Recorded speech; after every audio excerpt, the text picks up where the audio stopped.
The Baltimore Ravens enter a very important 2024 training camp on their quest to host another Lombardi Trophy. We'll talk about which players it is a make or break camp for. All that and more coming up next year on Locked On Ravens.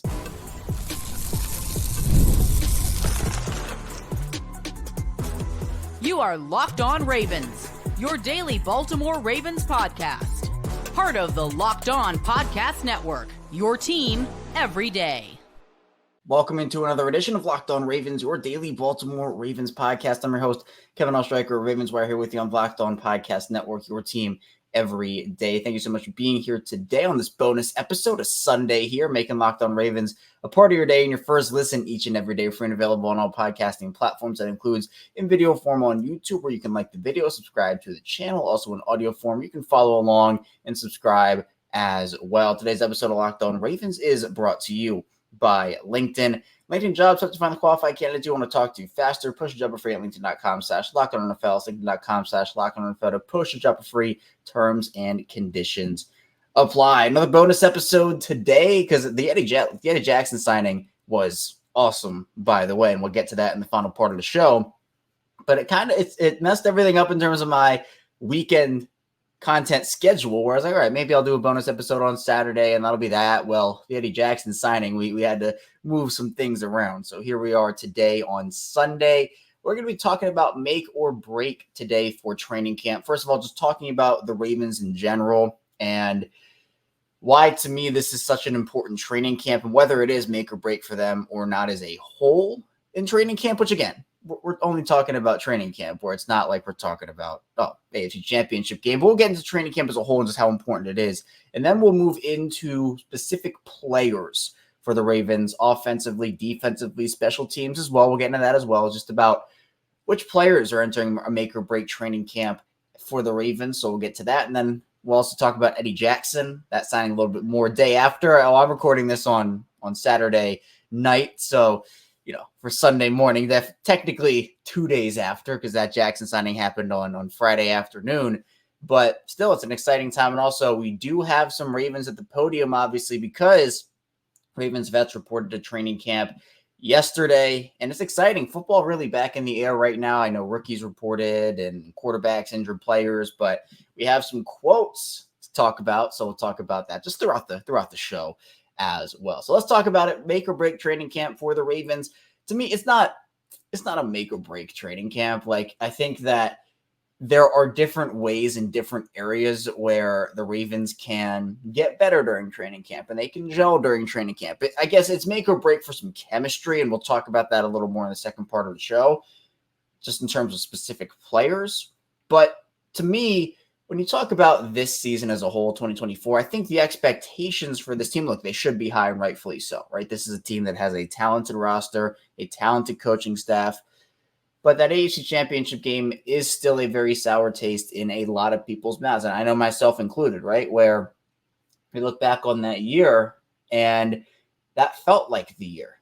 It felt like they had the roster. It felt like they had the coaching staff, and now we're entering 2024, and a lot is different. Now, they still have their core, right? They still have Lamar Jackson. They still have Mark Andrews and Tyler Linderbaum and Zay Flowers. And on defense, obviously, Roquan Smith, Kyle Hamilton, Justin Madubuike, etc.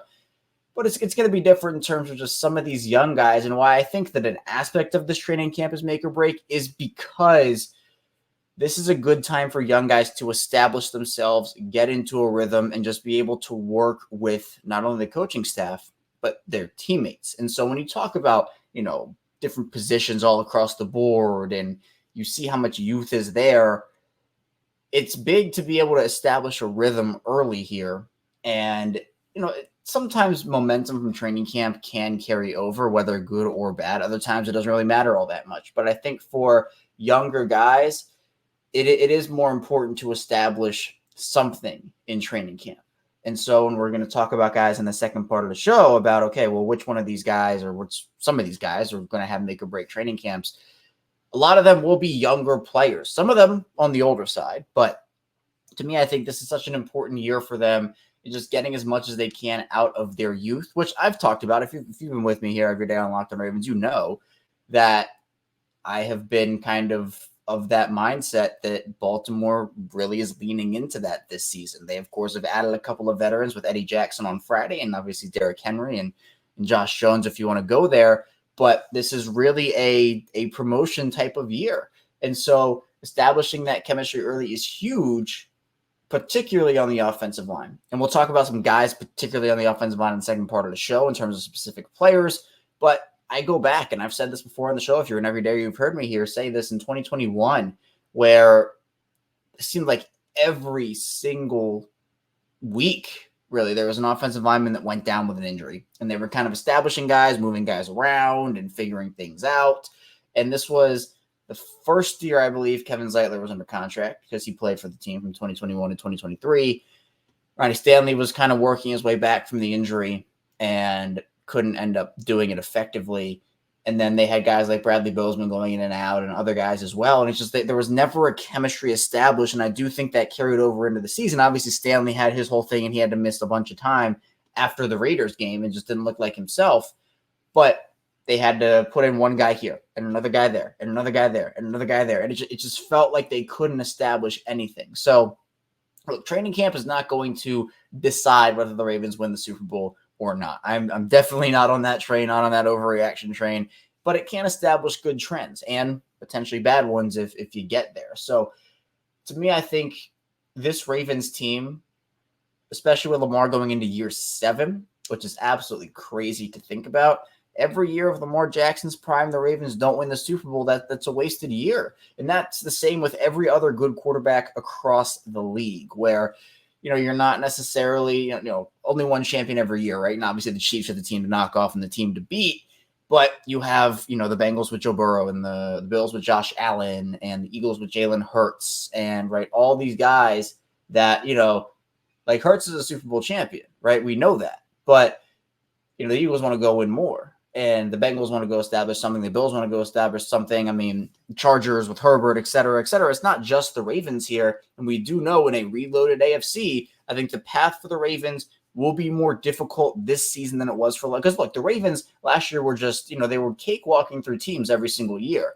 Every single game, I mean. But last year it was, all right, well, good team, not so good. It almost felt like they played down to competition and then they played up to it. And we talked about that all last season.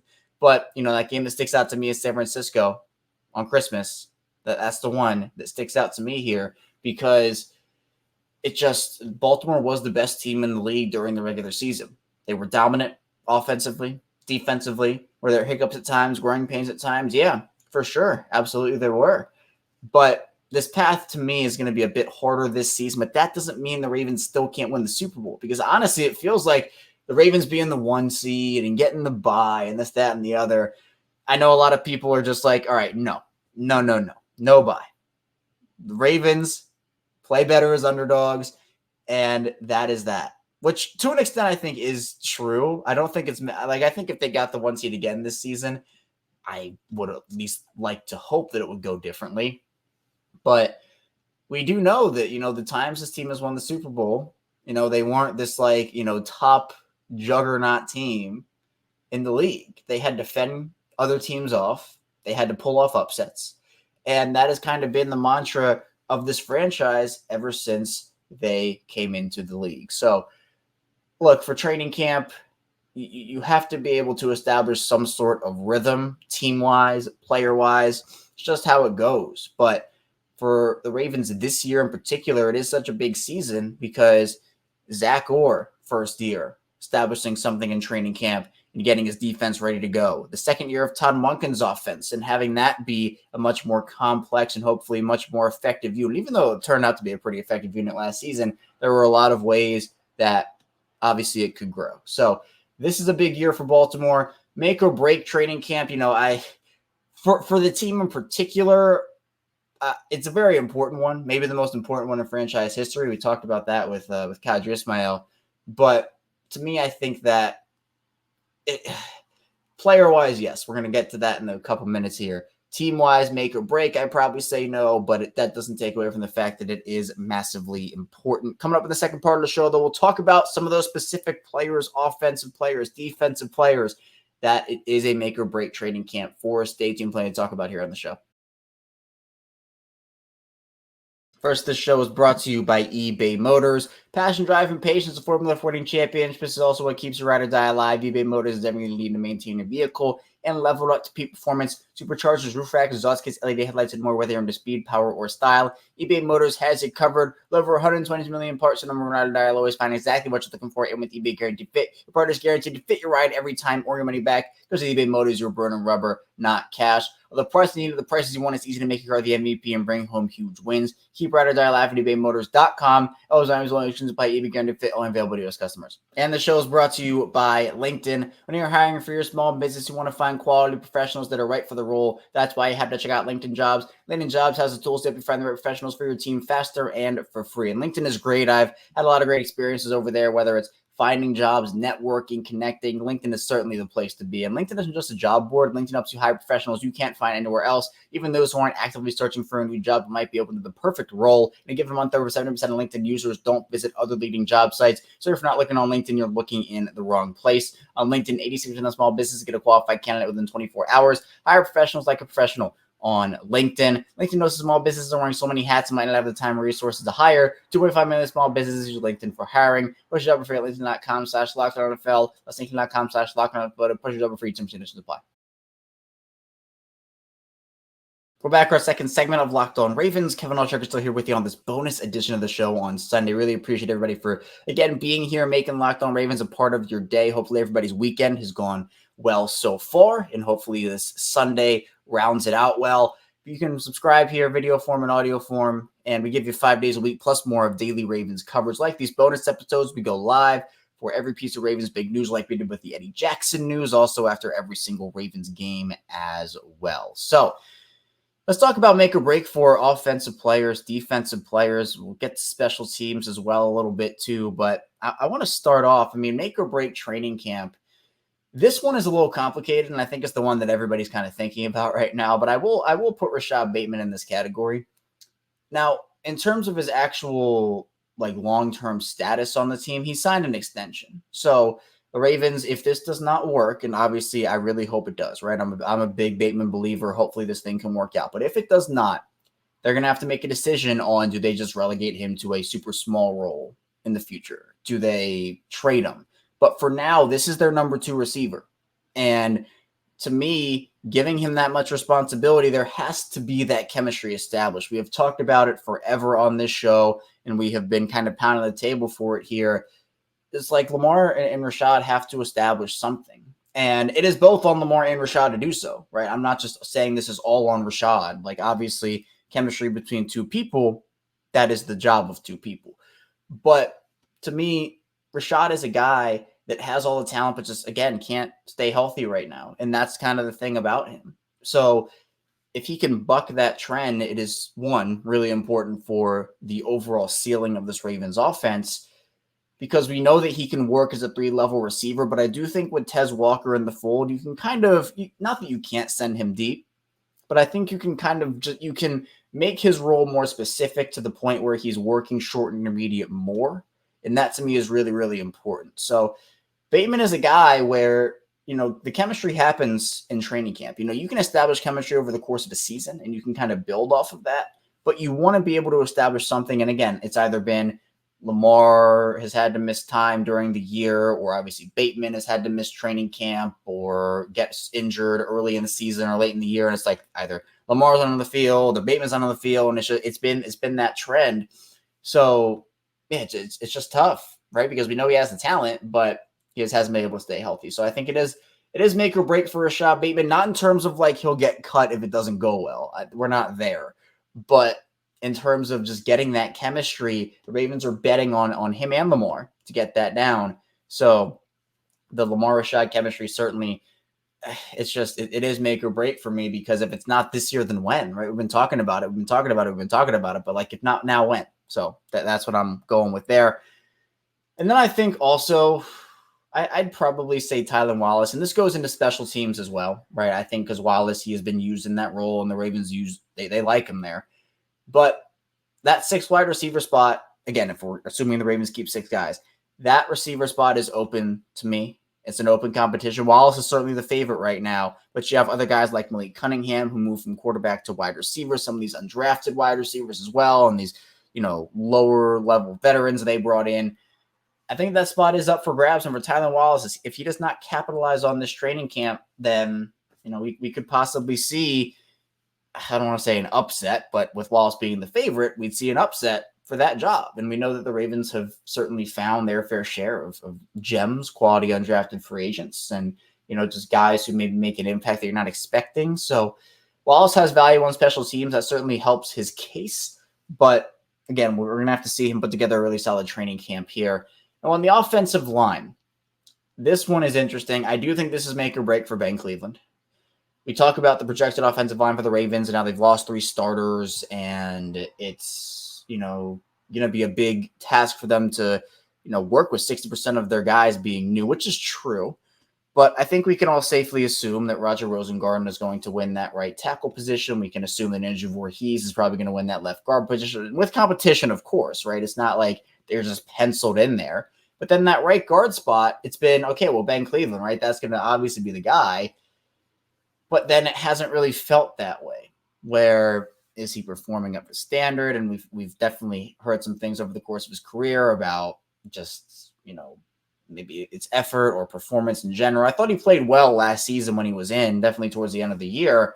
But can he continue that momentum? And if he doesn't, I mean, Josh Jones could win that spot. Salah could win that spot. There are a couple other guys who are certainly in the competition for that spot. But, for Ben Cleveland, could he be their next Ben Powers? I think that's kind of the hope, where he parlays, because this is a contract year for him. He parlays a really good year into a big money payday, probably somewhere else. I would assume he would price himself out of Baltimore like Ben Powers did in that case. But the training camp is going to be a big part of this, because if he can't establish a lot of chemistry and a lot of good reps there, I wouldn't be shocked if Josh Jones does win that spot and he maybe becomes their or John Simpson type player from last season. So Ben Cleveland, a really important one for me. Other guys, this isn't a make or break for Daniel Faalele. I mean, I think he'll be a really solid backup, but I am curious to see how he looks, right? I know there were reports of him and kind of getting, whether it was winded at mini camp and OTAs and kind of, was struggling with some of that. I'm curious to see how Daniel Faalele looks. This isn't make or break for him. I'm not putting him in that category because, I do think it'll be a solid backup, but that's a guy I'm keeping an eye on for sure. And then on the defensive side of the ball, not as many guys on the defensive side of the ball, for being honest. Defensively, I am curious to see how Broderick Washington looks here. I am. I think, to me, after signing the extension, didn't really do a ton last year. Obviously, a lot of that was Justin Madubuike just taking the world by storm. But the defensive line room, Broderick Washington is a decently important part of that. Now, again, is he going to have a bigger role than Madubuike or Pierce or any of these guys? Probably not. But I do think that for Broderick Washington, again, not a make or break, I'd say, but another guy I'm keeping my eye on. Outside linebacker, I don't really think there's a guy. I mean, if you want to say David Ajabo there's a guy that needs a big training camp, then sure, but I think that he's going to have a role regardless. It's just a matter of him being able to establish chemistry. Inside linebacker, I wouldn't really say make or break. I mean, maybe for some of these depth pieces, like for Josh Ross, for example, could another guy beat him out? Maybe, sure, could happen, but not too much over there. Defensively, I do think it is a make or break for both Jalen Armour-Davis and Pepe Williams. Both guys who I think a lot of people had very high expectations for coming out of the draft, and guys who, we thought could maybe contribute more than they have, but health obviously has been the biggest issue, and the performance when they're on the field hasn't been up to standard as well. And Baltimore bringing in a lot of corner depth and just a lot of secondary depth in general. And it feels like those two are competing for one spot. And honestly, there's a shot that both of them don't make the roster if things don't go well for them. So I will say that it is a make or break for both of those guys. If they have great training camps, will make the decisions a lot harder for the Ravens. Maybe they have to keep an extra corner. But as it stands right now, wouldn't be shocked if one or both of those guys don't make the roster. And I don't think there's a guy safety-wise. I mean, Ardarius Washington is making the team, but just in terms of a role with Eddie Jackson now there, what would that look like? If he has a great training camp, I think that could definitely determine just what he ends up doing on the field this season for the Ravens. And then, I mentioned special teams with Tylan Wallace. I mean, if you want to talk about Justice Hill from a kickoff return perspective, but I don't think it's really make or break there. Not a ton special teams wise for the Ravens. So definitely guys to keep an eye on at this training camp. Coming up with the final part of the show, we'll talk about Eddie Jackson a couple days after, the day after, thoughts about the move, get into a couple of quotes from some players from yesterday. So we should have stayed a lot to get to on the show. First, this show is sponsored by BetterHelp. There have been plenty of times where people compare their lives to others, and social media plays a part in that for sure. And when I get caught up in that kind of stuff, I do look at what I have as opposed to what others do. And comparison's a thief of joy, and it's easy to envy other people's lives. It might look like they have it all together on their Instagram, but in reality, they probably don't. Therapy can help you focus on what you want instead of what others have, so you can start living your best life. And therapy has a ton of benefits, whether it's learning positive coping skills, how to set boundaries. It can empower you to become the best version of yourself and interest for those who've experienced major trauma. It's for everyone. If you're thinking of starting therapy, give BetterHelp a try. It's entirely online, designed to be convenient, flexible, and suited to your schedule. All you have to do is fill out a brief questionnaire, get a master licensed therapist, and switch therapists anytime for no additional charge. Stop comparing and start focusing with BetterHelp. Visit BetterHelp.com/LockedOn to get 10% off your first month. That's BetterHelp, HELP.com/LockedOn. We are back, Locked On Ravens. Kevin Oestreicher here with you on this bonus episode, Sunday style. Really appreciate everybody for being here and taking some time out of your weekend to tune into the show today. We'll be back here tomorrow on Monday, again, getting into some training camp and talking about what's going on and kind of getting into the groove of things here. Exciting times with Baltimore Ravens football. Seriously, pretty much almost back now. So we've been waiting a long time for this, and we are almost here. Now, Ravens, we talked about it, did a couple shows on it. The Ravens signed Eddie Jackson on Friday afternoon. 1-year deal. Don't know exactly what the specifics of that are. I don't think they've been released or anything of that sort, but really exciting. I mean, this is a move that, again, I have been pounding the table forever for a third safety ever since Geno Stone left. The Ravens have a bunch of solid young depth, but I just feel like a safety who was a veteran in that room, it was something that was needed just for stability purposes. So now you have a safety room of Kyle Hamilton, Marcus Williams, Eddie Jackson, Ardarius Washington, Sanusi Kane, Bo Braid, et cetera, et cetera. You feel a lot better about that. At least I do personally. So I know that for Jackson, he's a guy that you can kind of slide into that Geno Stone role. He has the skill set that I think the Ravens needed here. And in my opinion, it feels like the right fit. I know Justin Simmons was the big fish. It would have been awesome to see him in Baltimore. I certainly would have thought so. But when you talk about Simmons probably wanted to be a starter and the Ravens not having an open starter spot, and plus, the money that it would have taken, it feels like Jackson was probably much more realistic because he can slide into a third safety role, and there's not going to be, as much like, okay, who's the starter, who's not. Like, Simmons is still a starting level player, which again was why it would be great, or would have been great. But for Jackson, he does have that ball hawk skill set. The tackling hasn't necessarily been there for him recently, but he's not like a Marcus Peters, for example, which I talked about on the last couple of streams, where he at least is competitive with it, where, Marcus Peters would, kind of take plays off here and there and not want to get involved sometimes. So I think, to me, this is a home run move, especially this late in the offseason. I mean, this is kind of like a typical Ravens move, as we've talked about, and doesn't necessarily shock me it went down this way, where they kind of weighed out the market. And the safety market in general, by the way, which is not very strong to begin with. I know Geno Stone's market, and for example, was a guy that I think a lot of people expected to get a decent amount more than he actually did. And then you still have guys out there in mid-July like Justin Simmons and Jackson and Quandre Diggs, Micah Hyde, and a lot of others. So I'm sure the Ravens had interest in multiple different guys potentially, but they found Jackson to be the best fit, and that is where they went. Plus, the biggest part of this to me is definitely the ability for them to move Kyle Hamilton all around the field now, where I think he would have been more so pigeonholed into a specific role had they not brought in Eddie Jackson, and the young safety depth didn't pan out. But now that you have extra insurance there, it certainly helps you be able to move Hamilton around, which, again, when he is the chess piece, the Swiss Army knife of this defense, yeah, it makes this Ravens defense a lot better. So to me, I'm not shocked it happened this way, but again, I wasn't necessarily expecting anything. I know that there were rumblings about them potentially bringing in Jackson for a workout. Look at that, though. It happened, and the rest is history. So Ravens training camp again. Vets reported on, yesterday for Saturday, and there were a couple of quotes you had a couple guys speak at the podium, Roquan Smith, Mark Andrews, Justin Madubuike, and really important that, these guys set the tone, right? It's about the vets coming in and making sure that they set the tone. The young guys obviously will follow that, but we also have a lot of younger guys in leadership roles as well. Roquan Smith actually talked about Eddie Jackson here, saying that he's very happy to have Eddie in Baltimore. He's going to be an asset to the defense, got a lot of playmaking ability. So that's really exciting to hear. And Roquan also said that he believes the defense can be better than next season. He said, I know we can be better than last season. So look, that's the type of confidence you want, right? Even if it doesn't end up playing out that way, you want to have that confidence in yourself. You want to have that confidence in your team and in your teammates to go out there. That's where this all starts, right? Roquan is one heck of a leader, and him being in Baltimore really helps just everybody on that roster.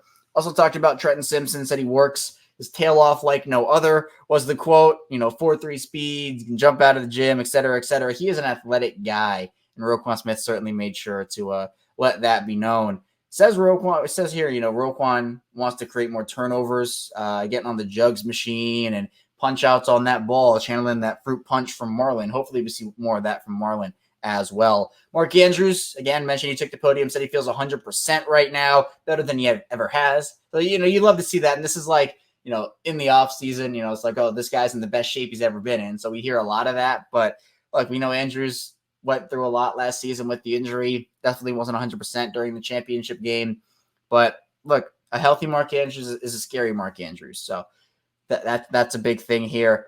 And also express confidence in the offense. Year 2 versus year 1 in an offense, he said it's very different. Right? You're trying to establish who you are, figure out an identity. But this year they have a clear picture of who they want to be and how they want to identify and what their identity is going to be. So that's important too. He's also very excited about Derrick Henry, knowing the player that he is, how tough he is, and it's going to be all eyes on him and Lamar Jackson. And that's a big thing because it opens up the other guys to do some really good things. He mentioned as well, called Lamar Jackson the most special player in the world, best quarterback, all that type of stuff, which is great. And then Justin Madubuike saying he has a target number for sacks. He usually doesn't say what the target number actually is. I think it's, I can't remember if he said it was superstition or not, but he doesn't actually say the target number in particular. But obviously, he said potentially could be higher than last season. And I hope it is because I hope they can continue that momentum overall. That's all I have for you here today on Locked On Ravens on this bonus episode. Thank you so much for tuning in. Again, be sure to subscribe, follow along, video form, audio form here on the show. We'll be back here tomorrow on Locked On Ravens, talking Ravens training camp, Ravens football. Stay tuned. I'll see you right back here tomorrow on Locked On Ravens.